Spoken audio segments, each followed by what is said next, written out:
Hello दोस्तों, मैं के राहुल, आपका केमिस्ट्री और बायोलॉजी मेंटर, आप सभी लोगों का बहुत बहुत स्वागत करता हूं आपके अपने YouTube channel rice smart edu पे। कैसे हैं दोस्तों आप सभी? मैं बहुत बढ़िया हूं, मज़े में। और आप लोग भी मस्ती कर रहे होंगे, फेस्टिवल सीजन का जो है वो मज़ा ले रहे होंगे, लेकिन अपने लक्ष्य को नहीं भूलना है। ठीक है, तो देखिए, आज जो हमारा टॉपिक है वो प्लांट टिश्यू के अंदर कॉम्प्लेक्स परमानेंट टिश्यू होगा। 16 अक्टूबर की क्लास में हमने प्लांट टिश्यू के सिंपल परमानेंट टिश्यू यानी सरल अस्थाई ऊतक की चर्चा की थी। ठीक है, तो जिन भी दोस्तों ने वो वीडियो नहीं देखा है तो 16 अक्टूबर को आप जाकर सर्च करके देख सकते हैं। ठीक है, 16 अक्टूबर दिन संडे। आज ये हमारा क्लास है कॉम्प्लेक्स परमानेंट टिश्यू। इसके अंदर पार्ट 1 है, इसका भी पार्ट 2 आएगा, उसकी जानकारी आपको मैं दे दूंगा। ठीक है, चलिए, तो कॉम्प्लेक्स परमानेंट टिश्यू, जैसे हमने बात की थी सरल अस्थाई ऊतक, ये हमारा जटिल अस्थाई ऊतक है। जटिल क्यों कह रहे हैं?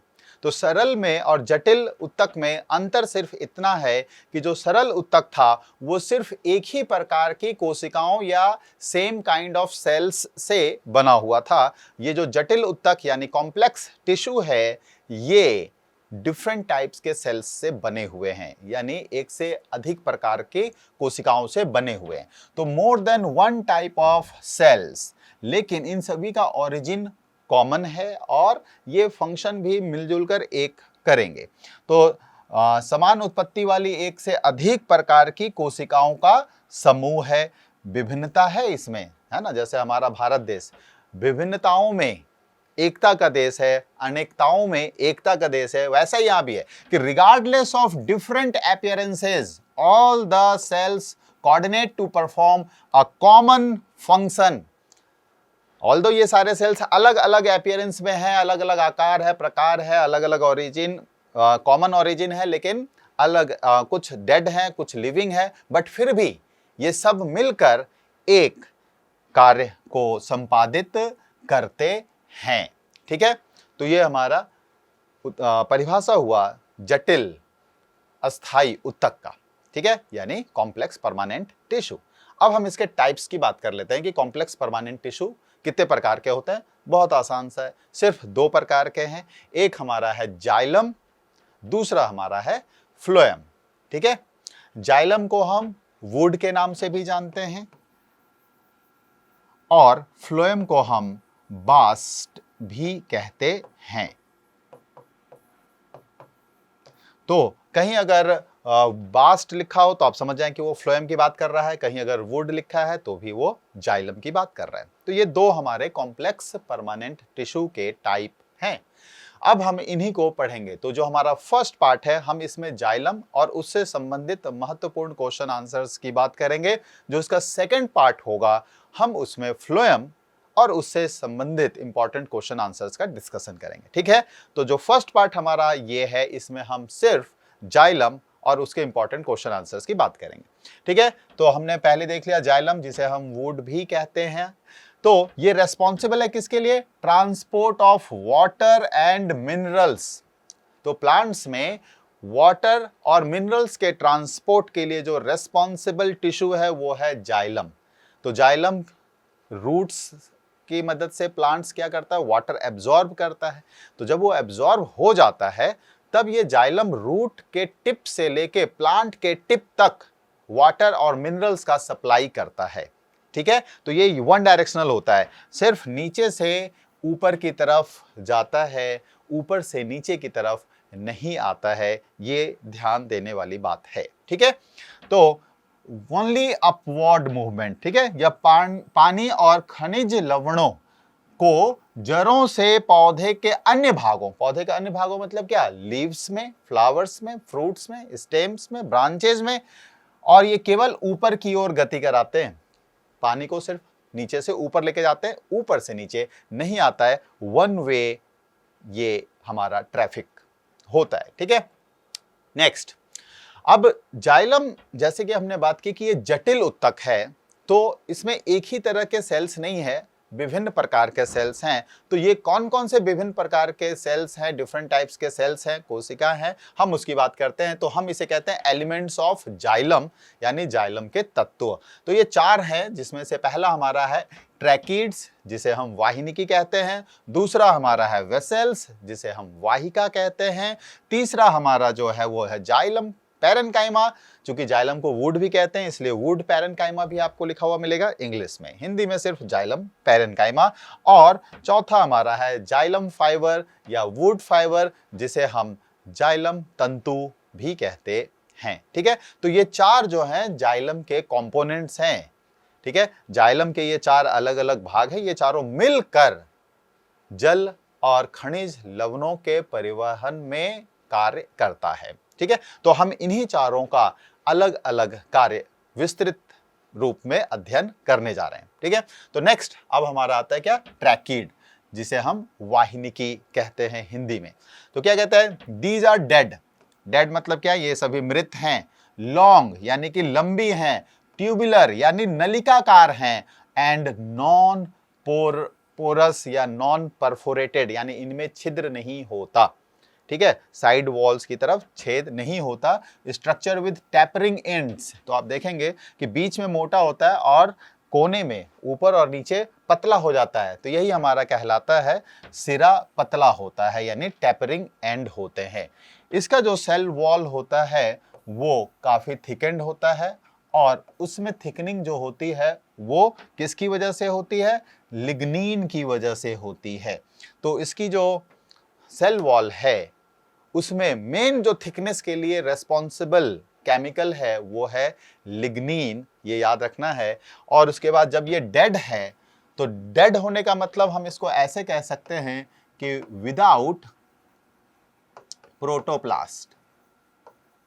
ठीक है, तो इसमें प्रोटोप्लास्ट नहीं होता, यानी कि जीव द्रव्य या कोशिका द्रव्य नहीं होता। प्रोटोप्लास्ट कह लीजिए, प्रोटोप्लाज्म कह लीजिए। ठीक है, तो नहीं होता। अगर ये सवाल आता है कि बताइए इनमें से किसमें प्रोटोप्लाज्म यानी कि प्रोटोप्लास्ट नहीं है, तो हम ट्रैकिड यानी वाहिनिकी इसकी बात करेंगे। They are main water conducting tissue generally present in gymnosperms. तो जिम्नोस्पर्म, तो जो पुष्पीय पादप हैं यानी एंजियोस्पर्म्स हैं, उनमें तो ट्रैकिड्स प्रेजेंट है ही है। लेकिन जो जिम्नोस्पर्म एक लेवल नीचे है हमारा एंजियोस्पर्म से, तो उसमें वाटर कंडक्ट करने के लिए, वाटर और मिनरल्स दोनों की बात हम कर सकते हैं, तो वाटर और मिनरल्स दोनों को कंडक्ट करने के लिए जो रेस्पॉन्सिबल है वो है सिर्फ ट्रैकिड्स। ये भी बहुत इंपॉर्टेंट पॉइंट है, याद रखना है। जिम्नोस्पर्म्स में सिर्फ ट्रैकिड्स रेस्पॉन्सिबल होते हैं वाटर एंड मिनरल्स के कंडक्शन के लिए। ठीक है, जबकि बाकी जो हम 4 देख रहे थे वो एंजियोस्पर्म में सभी जगह होते हैं। तो कोशिका भित्ति मोटी होती है, लिग्निनी होती है। जिम्नोस्पर्म के अंदर जो मुख्य जल संवाहक उत्तक है वो कौन है, तो वो है ट्रैकिड। ठीक है, नेक्स्ट हमारा जो टाइप था वो वेसल।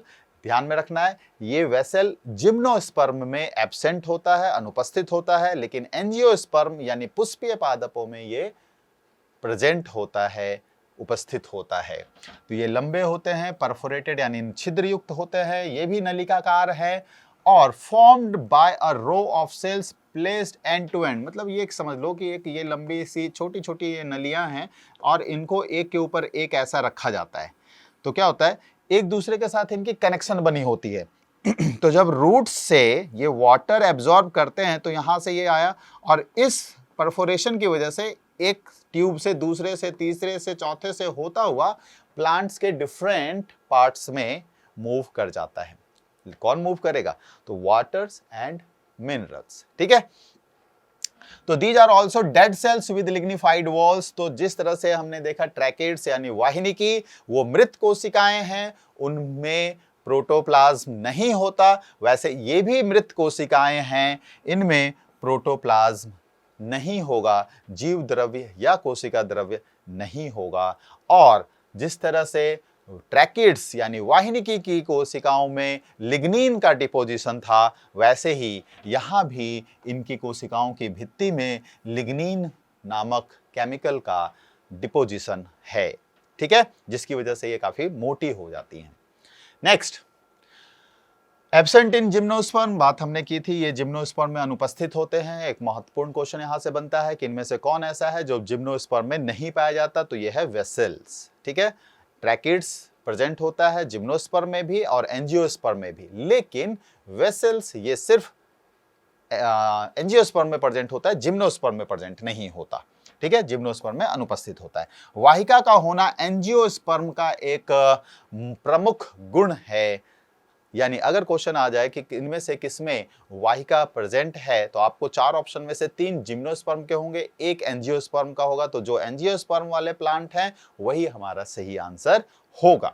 ठीक है, नेक्स्ट, जाइलम पैरेन्काइमा। पैरेन्काइमा जो एक सिंपल परमानेंट टिश्यू का उदाहरण है, हमने पढ़ा था पैरेन्काइमा, कॉलेनकाइमा एंड स्क्लेरेन्काइमा। ये 3 सिंपल परमानेंट टिश्यू यानी सरल अस्थाई उत्तक के उदाहरण हैं, जिसमें हमने बात की थी कि पैरेन्काइमा जो है एक ऐसा टिश्यू है जो सबसे ज्यादा क्वांटिटी में प्लांट्स के अंदर प्रेजेंट होता है। इसे हम एक पैकिंग मटेरियल के रूप में भी जानते हैं। जहां कहीं भी मान लो प्लांट को अपना जगह भरना होता है ना, पैरेन्काइमा सेल लगा के फिलअप कर देता है। फ्रूट्स में, वेजिटेबल्स में, मोस्ट ऑफ द सीरियल्स में, इन सबों में पैरेन्काइमा भर भर के होता है। तो जाइलम में भी पैरेन्काइमा है, लेकिन ये पैरेन्काइमा डेडिकेटेड है सिर्फ जाइलम के सेल्स के लिए, और ये लिविंग सेल्स हैं अकेला। तो हमने 4 पार्ट्स पढ़े थे, है ना। जाइलम के अंदर ट्रैकिड्स है, वेसल्स है, जाइलम पैरेन्काइमा है और जाइलम फाइबर है। तो ये 4 टाइप, ये 4 कंपोनेंट्स जाइलम के थे। सिर्फ इसमें जाइलम पैरेन्काइमा है जो लिविंग सेल्स यानी जीवित कोशिकाओं का समूह है। बाकी ये सभी डेड है, ये डेड है, ये डेड है। सिर्फ ये एक अकेला है जो लिविंग यानी जीवित कोशिकाओं का समूह है। अब पैरेन्काइमा है तो ये फूड स्टोर करता है, लेकिन ये फूड स्टोर करके सिर्फ जाइलम के लिए रखता है, ये बाकी किसी दूसरों को नहीं देता। थोड़ा सा ये सेल्फिश कह सकते हो कि होता है। ठीक है, तो ये भोजन का भंडारण करता है, लेकिन वो सिर्फ जाइलम को देने के लिए, किसी और को देने के लिए नहीं। ओके, तो they are elongated dead cells. जैसे अभी हमने यहां पर अभी बताया था आपको कि ये भी डेड, ये भी डेड, और जाइलम फाइबर ये भी डेड है। ठीक है, ये भी डेड है। अच्छा, ये जो फूड स्टोर कर रहा है, ये स्टोर करता है स्टार्च, फैट, कुछ मात्रा में प्रोटीन भी, और ये सारी चीजें, इसके अलावा टेनिन। तो ये सारे खाद्य पदार्थ जो हैं ये जाइलम पैरेन्काइमा में संग्रहित रहते हैं, यानी स्टोर्ड होते हैं। ठीक है, तो अब बात हमारे आगे जो है वो जाइलम फाइबर की होगी, जिसका पहला ही पॉइंट हम क्या देख रहे हैं कि ये डेड है। तो जाइलम फाइबर या तंतु, तो हमने एक सिंपल परमानेंट टिश्यू में पढ़ा था स्क्लेरेन्काइमा। इस स्क्लेरेन्काइमा के 2 पार्ट थे, एक फाइबर और दूसरा स्क्लेरिड। ठीक है, फाइबर हमारा अगेन फाइबर के जैसा था, और स्क्लेरिड हमारा जो था वो स्टोन के जैसा गोल सा था। ठीक है, ये 2 टाइप थे, और ये दोनों ही जो हैं ये डेड होते हैं, यानी कि मृत होते हैं। फाइबर की बात की थी, ये नारियल के तंतु में जो नारियल के रेशे होते हैं वहां पर ये फाइबर प्रेजेंट होता है, और नारियल के अंदर जो गोल सा निकलता है उसमें स्क्लेरिड प्रेजेंट होता है, गुआवा में प्रेजेंट होता है, चीकू यानी सपाटू में प्रेजेंट होता है। इन सब जगहों पे जो हार्डेस्ट नोन मटेरियल काफी हार्ड होते हैं, और ये मैकेनिकल सपोर्ट देता है। तो यहां पर भी यही कर रहा है, गिव सपोर्ट, मैकेनिकल सपोर्ट। देखिए, आप घर में भी अगर पानी की पाइपलाइन नीचे से ऊपर लेके जाते हैं तो क्या यूं ही हवा में लटक सकता है वो पाइपलाइन? नहीं ना। आप क्या करते हैं, अगर बाहर से जा रहा है, सपोज कभी कभी मैंने देखा है कि बाहर से वो लेके जाते हैं, तो क्या करते हैं, वो क्लैंप लगाते हैं और दीवार से उसको कनेक्ट कर देते हैं, तो एक तरह से वो सपोर्ट दे रहा है। अगर एक क्लैंप नहीं लगा तो पाइप जो होगी पानी की वो गिर जाएगी। तो ऐसा ही सपोर्ट जो जाइलम की पाइप बनी हुई है ट्रैकिड्स की और वेसल्स की, जिसके थ्रू होकर हमारा पानी जा रहा है, उसको सपोर्ट देने का काम करता है जाइलम फाइबर। ये भी डेड है, तो ये सिर्फ इसका क्या काम है, ट्रैकिड्स और वेसल्स जो एक नलिकाकार संरचना है उसको जड़ से लेके पौधों के सिरे तक, तने के सिरे तक सीधा खड़े रखने में मदद करता है। ठीक है, तो ये इसके चारों कंपोनेंट्स का हमने डिटेल में विस्तृत अध्ययन कर लिया। अब इसी से संबंधित कुछ महत्वपूर्ण क्वेश्चन आंसर्स फटाफट से आप लोग कमेंट बॉक्स में इसका आंसर करेंगे। वैसा ही हमारे पास टाइमर होगा 15 सेकंड का। जैसे ही लास्ट ऑप्शन आपके सामने आएगा उसके बाद 15 सेकंड का टाइमर शुरू होगा, उसके पहले आपको इसका जवाब दे देना है। ठीक है, ओके चलिए, तो let's start with the first question. पहला सवाल हमारा, तो क्या है हमारा पहला सवाल? Complex tissue in plants have, plants के अंदर जो कॉम्प्लेक्स टिश्यू है वो कौन सा है? क्या वो जाइलम है, क्या वो स्क्लेरेन्काइमा है, क्या वो फ्लोएम है ना, या फिर हमारा ऑप्शन ए और बी दोनों है, ए और सी। ठीक है, तो ऑप्शन ए और सी दोनों है या फिर क्या है? तो अभी हमने देखा, पहले ही स्लाइड में हमने पढ़ा था, टाइमर चल चुका है ना। छुई मुई जी, टिकटॉक जी ये दौड़ लगा चुके हैं। इससे पहले कि ये अपनी मंजिल तक पहुंचे, आप फटाफट से कमेंट बॉक्स में आंसर पोस्ट कर दीजिए। ठीक है, तो आंसर इसका क्या है? तो भाई जाइलम और फ्लोएम ये दोनों ही, बस यही तो दो हैं हमारे कॉम्प्लेक्स टिश्यू या कॉम्प्लेक्स परमानेंट टिश्यू। इस क्लास में हमने जाइलम के विषय में पढ़ा है, अगली क्लास में हम फ्लोएम के विषय में पढ़ेंगे। ठीक है, चलिए नेक्स्ट क्वेश्चन की तरफ बढ़ते हैं। हमारा दूसरा सवाल आपके स्क्रीन पे रहा ये कि tracheid, vessel, xylem fibre and xylem parenchyma ये किसके घटक हैं, यानी किसके कंपोनेंट्स हैं? क्या ये सिंपल टिश्यू के कंपोनेंट है, क्या ये जाइलम के कंपोनेंट हैं, क्या ये स्क्लेरिड्स के कंपोनेंट हैं, या फिर ये आ जाओ भाई पित्त के कंपोनेंट हैं? तो बताइए जल्दी से, टाइमर आपका 15 सेकंड का स्टार्ट हो चुका है। फटाफट से आंसर बताइए कि tracheids, vessels, xylem fibres and xylem parenchyma ये जो चारों हैं, ये चारों मिलकर इनमें से किसको बना रहे हैं? क्या वो सिंपल टिश्यू है, जाइलम है, स्क्लेरिड है या पित्त है? Time up. आंसर आपके सामने आ चुका है, ये जाइलम है। ऑब्वियसली यहां पता भी चल रहा है जाइलम फाइबर है, जाइलम पैरेन्काइमा लिखा हुआ है, तो हम थोड़ा सा वहां से भी लॉजिकली कोरिलेट कर सकते हैं अपने आंसर को। ठीक है, नेक्स्ट क्वेश्चन, क्वेश्चन नंबर 3 ये रहा आपके सामने। Elongated cells with thick and lignified walls, मोटा होगा, लिग्निफाइड यानी उनके वॉल्स में, कोशिका भित्ति में लिग्निन नाम के केमिकल का जो होगा डिपोजिशन होगा, एंड टेपरिंग एंड्स यानी ऊपर और नीचे जो उनकी सिराएं होंगी वो थोड़ी सी पतली होंगी। ठीक है, तो कोशिकाएं किसकी विशेषता है? शंकुकार या पतली सिरों वाली लंबी कोशिकाएं किसकी विशेषता है? क्या ये जाइलम में होता है, जाइलम फाइबर में होता है, ट्रैकिड में होता है या फिर वेसल में होता है? ये हमें बताना है। ठीक है, लिग्निन का डिपोजिशन और सिरे पे पतलापन, कोशिकाएं लंबी, ये सारे फीचर्स इनमें से किसके हैं? तो जाइलम फाइबर्स। और अब हम बढ़ते हैं अपने नेक्स्ट क्वेश्चन की तरफ। जो नेक्स्ट क्वेश्चन है हमारा वो है, in flowering plants which of the following are main water transporting elements? Flowering यानी वही पुष्पीय पौधों में, जिसको हम एंजियोस्पर्म्स भी कह सकते हैं। तो एंजियोस्पर्म्स में वाटर या साथ के साथ आप जोड़ दीजिए कि मिनरल्स भी, यानी कि पानी और खनिज लवण के परिवहन के लिए जो जिम्मेदार है वो कौन है मुख्य तौर पर? क्या ये ट्रैकिड है, क्या ये वेसल है, या ये दोनों मिलकर ये काम करते हैं, या इनमें से कोई भी ये काम नहीं कर रहा है? आपका टाइमर स्टार्ट हो चुका है, बस कुछ सेकंड्स हैं, फटाफट से आंसर बताइए कि क्या है इसका। और जब हमारा ये 0 होगा तो आंसर ऑटोमेटिकली आपके सामने अपीयर होगा। और ये क्या है कि ट्रैकिड्स और वेसल्स ये दोनों हमारे मेन वाटर कंडक्टिंग टिश्यू हैं। जो इसके साथ दो हैं, जाइलम पैरेन्काइमा वो सिर्फ खाना संग्रहित करके रहता है। जो जब कभी विषम परिस्थिति होती है, जैसे पतझड़ का मौसम होता है, फोटोसिंथेसिस का रेट बिल्कुल खत्म हो जाता है, तो ये इन्हीं संग्रहित भोजन से अपना काम चलाते हैं। और जाइलम फाइबर उसका काम ये है कि ट्रैकिड्स और वेसल्स को सीधा खड़े रखना, उसको सपोर्ट देकर खड़े बनाए रखना। ठीक है, अगला क्वेश्चन आपके स्क्रीन पे ये रहा। तो क्वेश्चन ये है, presence of blank space is characteristic feature of angiosperms, यानी एंजियोस्पर्म्स में इनमें से किसकी उपस्थिति जो है एक प्रमुख गुण के तौर पर है, एक कैरेक्टरिस्टिक फीचर है, यानी वो एंजियोस्पर्म में होता है, उसके नीचे के जो पादप वर्ग हैं जैसे जिम्नोस्पर्म वगैरह उसमें ये नहीं होता। क्या ये वेसल है, ट्रैकीड है, ट्रैकीड पोर है या वेसल पोर है? आप जल्दी से बताएं।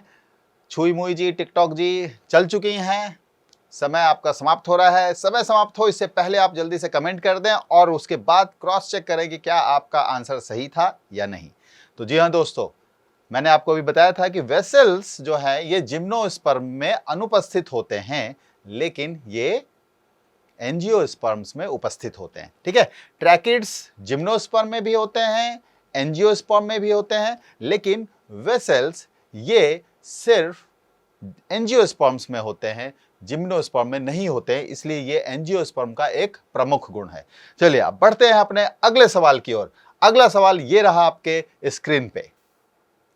Xylem parenchyma cells are made up of, xylem parenchyma कोशिकाएं बनी होती हैं, किसकी बनी होती हैं? क्या वो हेमीसेल्यूलोज का बना हुआ है, या वो सेल्यूलोज का बना हुआ है, या फिर ये इन दोनों से बना हुआ है, या फिर इनमें से ये किसी से भी नहीं बना हुआ है? तो ये किन से बना हुआ है ये फटाफट कमेंट करके बताइए। टाइमर स्टार्ट हो चुका है। क्वेश्चन क्या है कि जाइलम पैरेन्काइमा कोशिकाएं बनी होती हैं, तो इनमें कोशिकाओं में कौन सा केमिकल होता है? उनकी कोशिकाओं में उनकी कोशिका भित्ति कह लीजिए कि हेमीसेल्यूलोज की कोशिका भित्ति होती है, सेल्यूलोज की कोशिका भित्ति होती है, ए और बी दोनों हो सकते हैं यानी, या फिर कोई भी नहीं। तो हमने देखा था कि इसकी जाइलम पैरेन्काइमा की जो कोशिका भित्ति होती है थोड़ी पतली होती है और वो क्या होता है, सेल्यूलोज की बनी होती है ना। ट्रैकिड्स और वेसल्स में लिग्निन का होता है। नेक्स्ट हमारा जो है वो आ रहा है क्या, xylem parenchyma store food in the form of, ये फूड जमा करते हैं जाइलम पैरेन्काइमा, है ना।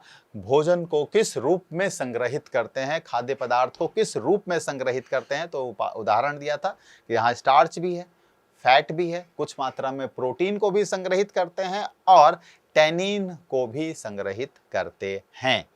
तो हमारा यहाँ पर जो इस क्वेश्चन का आंसर होगा वो क्या होगा, जल्दी से बताइए। एक तरह से मैंने आंसर्स का पूरी तरह से हिंट आपको दे दिया है, तो इसका सही जवाब क्या होगा फटाफट से बताइए। आंसर आपका अपीयर होने जा रहा है और ये रहा आपका नेक्स्ट कि ऑल ऑफ द अबव, है ना। हमने कहा स्टार्च भी है, फैट भी है, टैनिन भी है, तो ऑल ऑफ द अबव। ठीक है, नेक्स्ट क्वेश्चन जो अब आपके स्क्रीन पर है वो है which of the following tissues are involved in water conduction, यानी जल के परिवहन में और जल के साथ साथ खनिज लवण के भी परिवहन में इनमें से कौन सा ऐसा ऊतक है जो जल और खनिज लवण के परिवहन में कार्य करता है या उसमें शामिल है?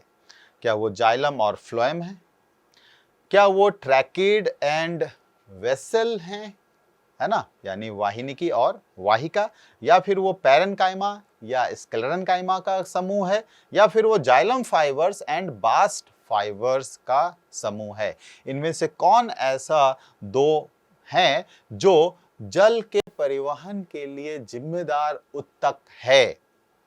जल्दी से आंसर बताएंगे।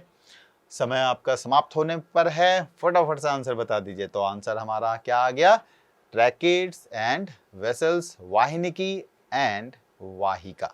ठीक है, तो अब हम बढ़ते हैं अपने अगले क्वेश्चन की ओर और ये रहा अगला सवाल आपके स्क्रीन पर। तो in which among the following plants vessels are absents, यानी वाहिकाएं किन पादप में अनुपस्थित होती हैं? तो हमने अभी चर्चा किया था कि जिम्नोस्पर्म्स में वेसल्स नहीं होते, एंजियोस्पर्म्स में वेसल्स होते हैं और वेसल्स की उपस्थिति यानी वाहिकाओं की उपस्थिति एंजियोस्पर्म का एक प्रमुख गुण होता है। तो हमें यहाँ पर यही फाइंड करना है इन चार ऑप्शंस में से कि कौन जिम्नोस्पर्म का एक सदस्य है। तो हमें मालूम है रोज ये एंजियोस्पर्म है, मैंगो ये भी एक एंजियोस्पर्म है, eucalyptus the longest angiospermic plant, सबसे लंबा एंजियोस्पर्मिक प्लांट है, तो इसलिए एक ही हमारा रह गया जो जिम्नोस्पर्म था, वो है पाइनस। तो इसलिए इसका सही आंसर हमारा पाइनस है, जिसे हम देवदार ट्री के नाम से भी जानते हैं। अगला सवाल आपका है कि the xylem in plants is responsible for transport of. पौधों में जाइलम जो है वो किसके परिवहन के लिए जिम्मेदार है?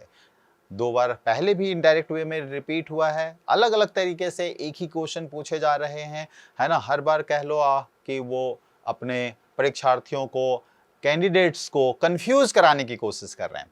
तो हमारा क्या होगा, क्या ये वाटर के कंडक्शन के लिए रेस्पॉन्सिबल है, फूड के लिए, अमीनो एसिड्स के लिए, या इन सभी का कंडक्शन कर रहा होगा? कौन?